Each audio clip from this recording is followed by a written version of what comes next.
Hi guys, this is Breaker, and I'm gonna try and take this cast a little more chill because it's late in the evening, and my roommates are trying to sleep. But yeah. Alright, so I found this replay, and I thought it was pretty interesting. So I thought I'd go ahead and cast it for you guys. So here we go. Time to give both players their introduction. In the upper left-hand corner, spawning as the Protoss in the red trunks, I give you all TAW3 state. And his Zerg opponent in the lower right-hand corner. This isn't our first time seeing him, but at least not my first time casting him. I remember before I casted him in Chinese. His name is GoatSwarm. Yes. Interesting name. I don't know. What does a goat most closely resemble in StarCraft 2? That is a good question. Possibly a Zergling? You know, just for some speculation.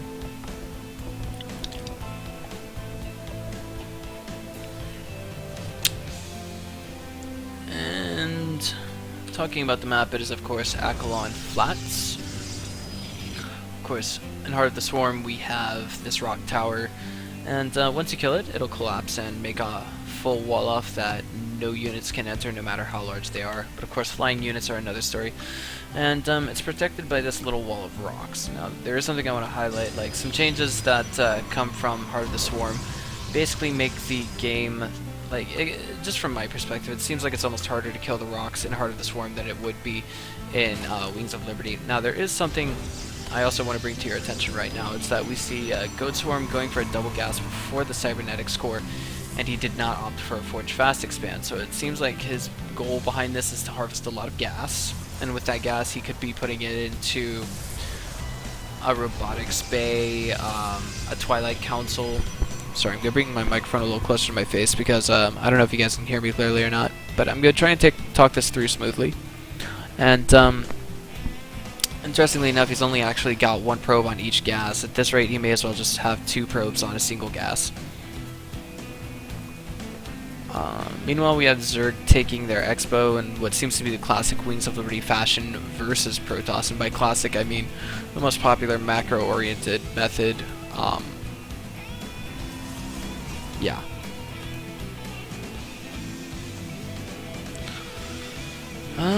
Okay, now I'm waiting for that tech up from State. Just how exactly is he going to do it? And this is kind of silly. There's a Zealot right here. He hasn't actually gone for a Scout on GoatSwarm just yet. So, I don't know what to make of this. And what exactly is GoatSwarm doing in return? He's not sending his Lings out. Something I do have to bring up is that very shortly, I think that maybe before the second, maybe after the second Nexus is put down, we're going to see a very gas-heavy structure put down, and by gas-heavy, I just mean something that you would have to push V to get out from a probe.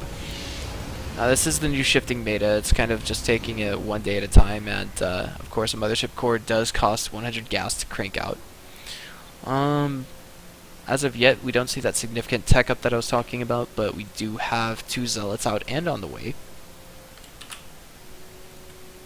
And two Lings are going to meet them. It looks like, I don't know, some kind of a conversation they were having while they were paused. Not too concerned with it, but looks like they ran into some kind of an issue with hotkeys, is what I'm guessing. Alright, now one Ling did kind of make it towards the natural. And he sees that, I think if we had GoatSwarm basically paying attention to that, he would have seen that there was a double gateway wall off, which means it's not your typical Forge Fast expand. And we're still waiting for that tech up. I'm thinking with the number of gateways that we see going right now, this is possibly going to lead into a Blink Stalker Twilight Council opener, if you will.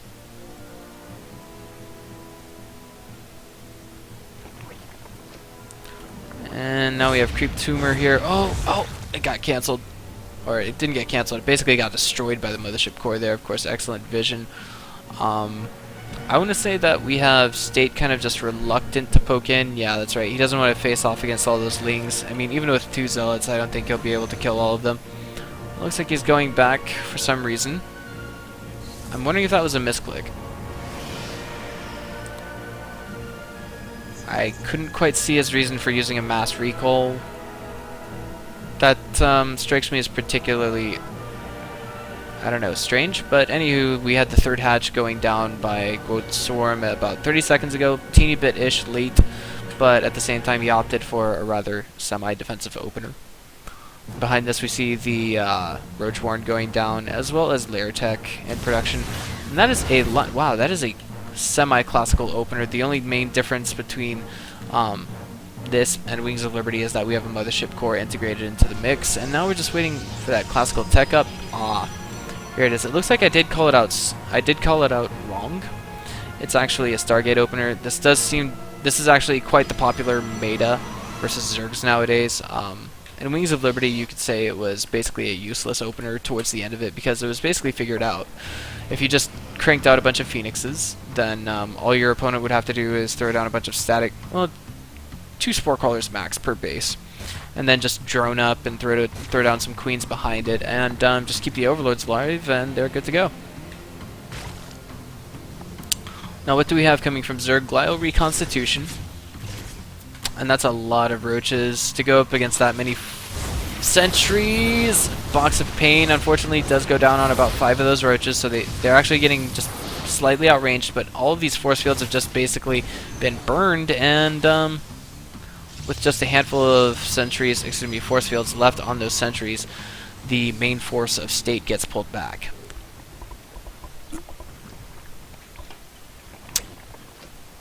Behind this we have double evolution chambers going down. Did I just say double evolution? Wow. Kind of weird, right? Alright, behind this we have +1 ground weapons about to finish up. +1, excuse me, Phoenixes are popping out one at a time, and the question is just what are they going to do? Early thirds against Protoss. I remember one pro said this, I just can't remember his name. Or excuse me, early thirds as Protoss against Zerg are actually rather powerful. I forget who said this. I believe it was someone at MLG. The most recent MLG Dallas, that would be MLG Winter Arena 2013, guys. Unfortunately, I myself did not see the entire MLG performance. I caught bits and pieces of it here and there, but yeah. And we have a macro hatch going down, as well as groove spines being researched, interestingly enough. Robotics Bay already going down behind this for state, and we have him cranking out immortals. Fairly large hydralisks, excuse me, fairly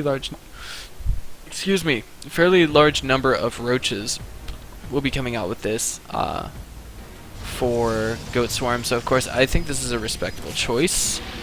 And with that Phoenix, with that scouting Phoenix, if we saw basically State paying attention, and this is what I like, this is so clever by State. He actually threw out 2 hallucinated Phoenixes to make his opponent think they were just hallucinations, and that's all he would see. And now we finally see Spore Crawlers going down quite late, actually. So if we can see these Phoenixes used quite diligently, then they can actually get away with quite a few Overlord kills. Production kills possibly, but I don't think we're going to be seeing that. 1 drone on gas was just killed. There were also 3 or 4 that were killed at the 3rd. Now here we are at a total of 4 workers killed, and this Zealot's going to be here to annoy the hell out of the drone that goes to the 4th, but oh my god, we're going to have... Damn. Jeez, just 1 Phoenix was taken out there. That was actually quite lucky by State. Now, these Phoenixes, aside from scouting the map from now on, will be quite useless throughout the remainder of this game. Oh my. Aside from getting into the base, wherever the Hydras are not, and then just, you know, keeping an eye on the tech, and of course the Zealot here. Wow, for some strange reason, the drone never got... There was a drone that was actually assigned to put a hatchery here, but then I guess it didn't for some reason, and the Zealot didn't actually get a kill on it. Meanwhile, more infrastructure, mainly gateways, being tacked on, and Blink is being researched. Wow, 10 gateways altogether going down for GoatSwarm. He's like, great, I'm floating so many resources. What is the money that I've got right now ideal for? He's also got +2 attacks on the way, and In return from GoatSwarm, we have Enduring Locust being researched, as well as +2/+2 ranged and carapace, respectively. And muscular augments going down for the Hydras. Meanwhile, we do also have some, locust, excuse me, not locusts, but swarm hosts in production. Locust hosts, if you will. Lol. And I'm just a little curious, just how diverse is the endgame composition for both players going to be? The Overlord that was floating over here blocking the fourth Nexus of State was actually killed, and that's going to delay the Nexus here for about 60-ish seconds.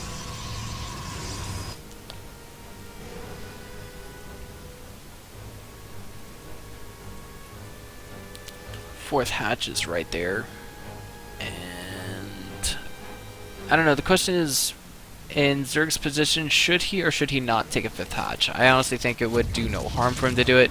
Zealots were about to go in here and start harassing the heck out of this fifth base. Zealots, I want to say, against this many ranged units are nearly useless. The Roaches are there to tank, and the Hydras are in back to add to the DPS, typically speaking. But here we go. We do have State opting to move out, and his main force is heading up in this direction.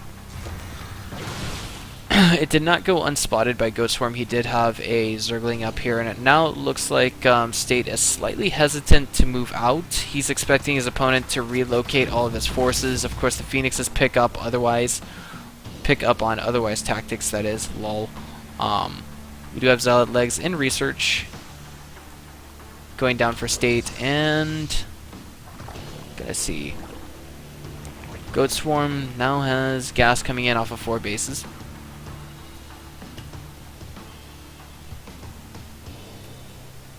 And that is a lot of Stalkers, may I just say. Mass Blink Stalker is probably not the ideal composition to go in Heart of the Swarm, especially when your opponent has Locusts, because they can get us around. That's equally as nasty. And here we go. That's the big engagement we've been waiting for. Beautiful force fields going down by State. GoatSwarm actually has no way to reach this main army and get some kills, and all the Hydras are just lining up right here, and the Locusts are completely blocked off. They can't get in here and do any damage to the Colossi. And this is the one detriment that force fields can contribute to in the late game, and it looks like we need GoatSwarm to really pick up these swarm hosts and move them back. This is the only mistake that he's making right now.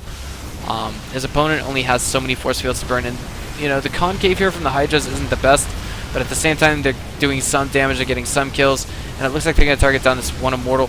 Locusts are coming back here, but I think the swarm hosts are just fine for now. They're going to get a Colossi. No, they're not. And more Roaches and Hydras are coming in from back. But here we go. Locust trying to come in and reinforce. Maybe snipe something or not. Ah, poor guys. So GoatSwarm losing his 4th base. Let's see how many workers he lost. 16 over the entire course of the game. If we check the units tab right now, we see that it's 66 workers to 75. If GoatSwarm directly elects to max out here, he will probably have a larger army supply than his opponent. Oh boy, and the storms are going down as we have the High Templar entering the battlefield, and of course Warp Prism Speed is going down, as well as +3 Protoss weapons. And this is just an almost unstoppable force from State right now. He's gonna move out on top of these swarm hosts, and it's just gonna the damage. Wait a minute. Oh my god. He doesn't have any observers here. He doesn't have any detection, and there they are. The Locusts right on top of the main army, on top of the Colossi. One of them immediately falls, and we have the reinforcements coming from GoatSwarm, but it's just looking to me like it's too little, and the reinforcement line is not beautiful enough. The observer moves out on top of the swarm hosts, and now we see the main army supply of Swarm fall. Alright. So if you guys liked what you saw, just go ahead and click on the subscribe button. This has been Breaker. Thanks for watching, guys.